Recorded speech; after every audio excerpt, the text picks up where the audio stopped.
और तब पादरी ने वे $3 स्वीकार कर लिए। थॉड, आज तुम तीसरी बार अपने बेटे की वजह से आए हो, लेकिन अब तो मैं उससे निपट गया, थॉड ने कहा और अपनी पॉकेट बुक बंद करते हुए धन्यवाद देकर चला गया। और उसके साथी भी पीछे पीछे चले गए। एक पखवाड़े के बाद दिन बहुत अच्छा लग रहा था। नाव में बाप बेटे झील पार कर रहे थे।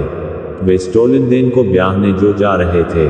अरे, यह जगह तो खतरनाक है, फिन से अपनी सीट को सीधा करने के लिए उस पर से उठते हुए थॉड ने कहा।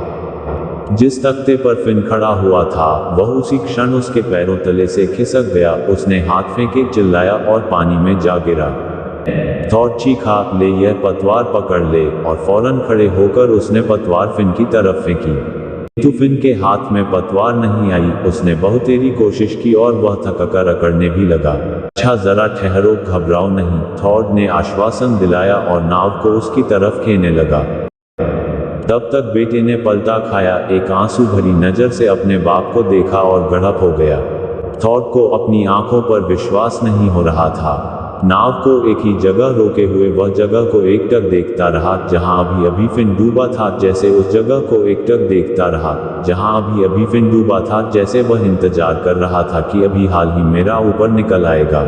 उसी जगह पर पानी में कुछ बुलबुले उठे, कुछ और उठे, और फिर एक बड़ा सा बुलबुला उठा और फूटा गया। झील की सतह फिर दर्पण की तरह स्वच्छ और निर्मल हो गई। 3 दिन और 3 रात न कुछ खाया, न जरा भी सोया। बराबर उसी जगह के चारों तरफ नाव में थॉड चक्र काटता रहा। बेटे की लाश तो अभी तक नहीं मिली थी उसे।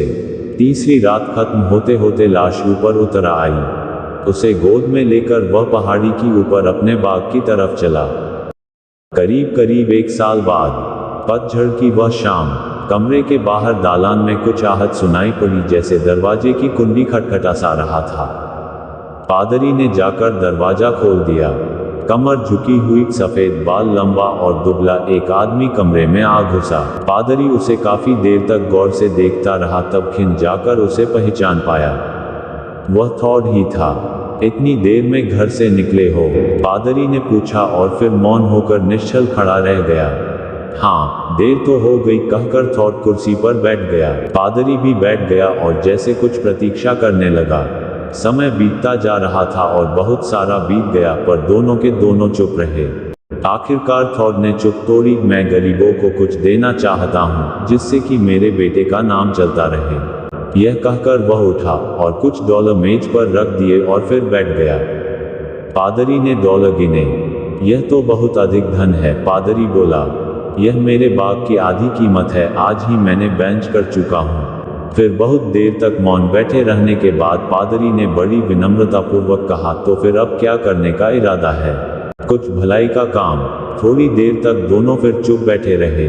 थॉड की आंखें जमीन की तरफ झुक हुई थी और पादरी की आंखें थॉड की आंखें की तरफ। फिर शांत और धीमे स्वर में पादरी ने कहा, मैं सोचता हूँ कि अब वास्तव में तुम्हारा बेटा तुम्हारे लिए वरदान बन गया। हाँ, मैं भी यह सोचता हूँ, थॉड ने झुकी पलकें उठाकर कहा, और 2 बड़े बड़े आंसू सूखे झुर्रियोंदार गालों पर बह चले।